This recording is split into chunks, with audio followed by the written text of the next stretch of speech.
Welcome back to American Agenda. Well, just as most of the country is coming to terms with Trump's return to the White House, for better or for worse, so is the cast of Saturday Night Live. Watch.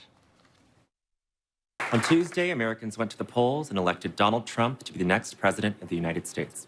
To many people, including many people watching this show right now, the results were shocking and even horrifying. And now, thanks to the Supreme Court, there are no guardrails. Nothing to protect the people who are brave enough to speak out against him. And that is why we at SNL would like to say to Donald Trump, we have been with you all along. We have never wavered in our support of you. I mean, I don't know. I know it's supposed to be funny, but it's such obvious pandering. I don't know. And it's obvious. I mean, I know they're complete joking. and utter bias, too. You know, you can't just have comedy and get both sides disturbingly one-sided the whole time against him. And them saying shockingly and horrifying, you know, well, the outcomes they're still getting the their digs in there. I yes. know. You know, it's not shocking. It's certainly not horrifying. No.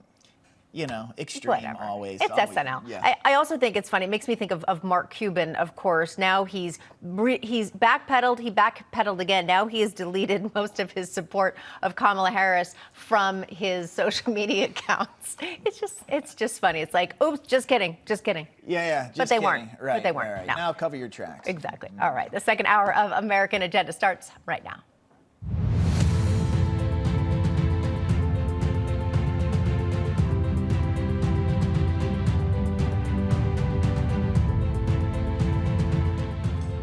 It's been a tough week for the Democrats, and as the dust settles from last week's election, the party is being forced to take a long, hard look in the mirror and well beyond in some cases. Some are also beginning to realize that they may be part of the problem. Welcome to the second hour of American Agenda. I'm Katrina Zish. It's funny how quickly this is happening. Less than a week. Less than a week. Changes are already being made. I'm Bob Brooks, everybody. Thanks for tuning in. Soul searching, finger pointing, you name it.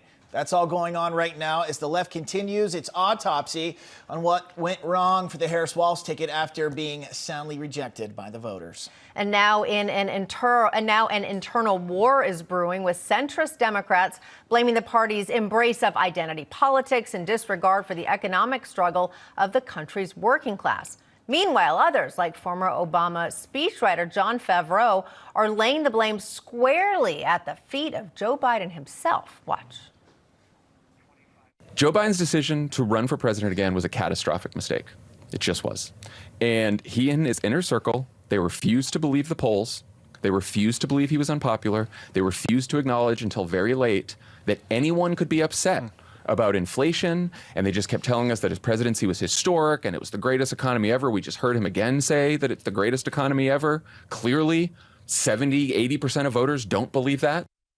Okay. Meanwhile, Kamala Harris seems like she might have received that loss she had not so bad. Here's an Instagram photo posted by her niece laughing while playing a board game with what appears to be a glass of California's finest, what is that, white wine by her side. I can't tell, but who knows if it's from California? Anyway, knows? We don't know. And now even liberal pundit, well, I should say comedian, whatever you want to call him, Bill Maher, he's got a lot to say. He's urging Democrats to engage in at least a little bit of self-reflection and drop the arrogant elitism that most likely cost them election. Listen. My message to the losers, look in the mirror. No? Well, maybe you should. Sorry. Well, that's my feeling. Losers look in the mirror, okay? That's what I hate about the left. You're brats. You're brats and you're snobs, and people don't like that. You're brats and you're snobs, and people don't like that. All right, here with Reaction President and Executive Editor at the Daily Signal, Rob Bluey, along with Democratic strategist Lee Nevis, and award-winning documentary filmmaker Melissa Francis joins us here live in studio. Melissa, I'm going to start with you here. We know I'm going to start with Bill Maher because he famously says, all right, snap out of it, stop crying, grow up. This isn't your, my father's or his father's Democratic Party. He may have gotten it right, but Democrats overall just seem to be very confused and not sure how to move forward. What are you observing? I mean, I don't know, the silence after he made, I guess it wasn't a joke, which is kind of the problem when they do this on these shows. That was amazing when he said that in the whole audience. It was just like nothing. But I don't know. I've seen so many of these elections, and afterwards, you know, the party that loses always turns on itself with carnivorous glee and kind of rips itself apart and does say, you know, we're never, with what we just saw in the coalition that was just built by the other side, we're never going to win again. So I do think that this is pretty typical. They do need to take a very hard look and just realize that being a snob and looking down on the American electorate is not a great way to get votes. That appeared to be the case. Yeah, it didn't work out, yes, did it? Didn't No. work out. No. And maybe there is some soul searching that needs to be done. Maybe when Bill Maher makes that joke, Lee, there should be a reaction to it instead of like, huh? Crickets. Crickets. Yeah. What are you talking about? We should look in the mirror. I think they should. Well, two things. First of all, it is Veterans Day, and I would like to say thank you to all those veterans out there who are far braver than I and made the sacrifice to keep this country safe and free. But on the Bill Maher thing, instead of crickets, I think there should have been a bunch of people running to look in the mirror. I've said it on this network. I've said it many times since Election Day. You know, and I've said it even before the election. Democrats need to get away from the era of identity politics. They need to get back to talking about working class issues. Donald Trump won because his campaign spent all their time telling voters they were right to be worried about the economy.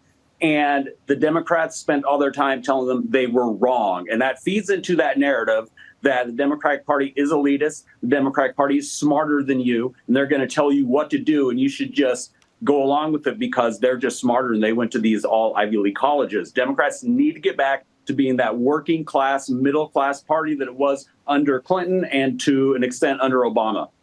Rob, do you think that they can do that? The Democrats can do that, say, I don't know, by midterms?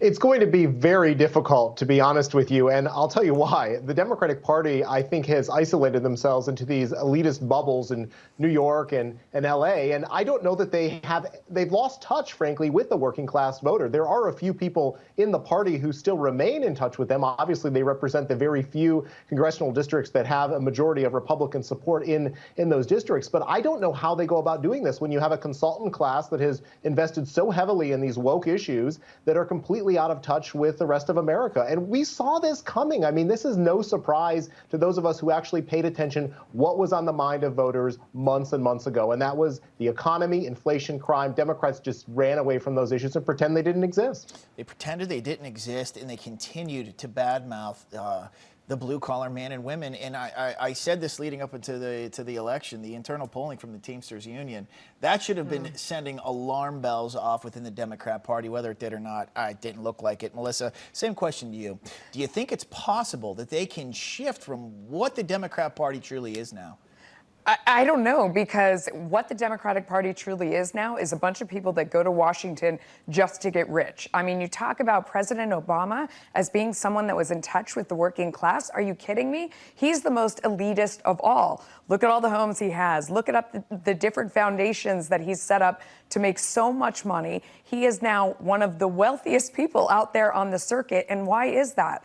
I mean, because all of these people go to Washington to get rich, not to help the people they're supposed to represent. And that is what Democrats have woken up to. Lee, you of course are a Democratic strategist, but we've had kind of some spars with you throughout this campaign, where you were saying that Kamala Harris is very much on track, that she's doing the right thing. Do you think that maybe one of her fatal flaws was that moment on The View where she said that she wouldn't change anything, that everything that Biden had done, she has no regrets? Hindsight is 20/20, but yes, I think that probably was the fatal flaw, coming onto The View and saying I wouldn't do a thing, because obviously Americans were anxious. They were anxious about the economy. They didn't think the economy was going in the right track. President Biden, I mean, Wisconsin on Election Day, he had a 38% approval rating. Nevada, it was 40%. All the other swing states, it was 41%. His approval rating was always underwater. And there comes a point in time when you're running for office, I get it, wanting to be deferential to the guy who's your boss, technically, but you got to kind of break and say, look, this is where I disagree with them. And it's okay to say, he is the boss. I follow his lead because he's the boss, but here's what I would do differently. and especially when you're running for the highest land in the office. Yes, and the other fatal flaw, if I may add, is in the final home stretch, and I was even saying this going into the final home stretch, that she focused too much on who Donald Trump is. Look, Americans knew who Donald Trump was, and they were still supporting him. Yeah. I mean, no one's like shocked that, oh my God, Donald Trump says bad things and he sends out bad tweets. Everybody knew, and they were still supporting him. And to double down on that, instead of talking about the economy, talking about here's how we are going to improve, even to say this is how we are improving right now, and this is how we're going to improve, so you don't have to pay $100 for 2 bags of groceries. Should have been doing that instead of saying Donald Trump was bad. Rob, also the lack of media appearances Kamala Harris did, especially for the beginning bulk half of the campaign. She really didn't ramp that up to the end until she started getting called out. Hey, you're not talking about enough policy. You're not talking about enough policy. Do you think that that was a miscalculation on her campaign's part to think that voters, well, they won't care. They'll just kind of believe whatever, and they got rebuked?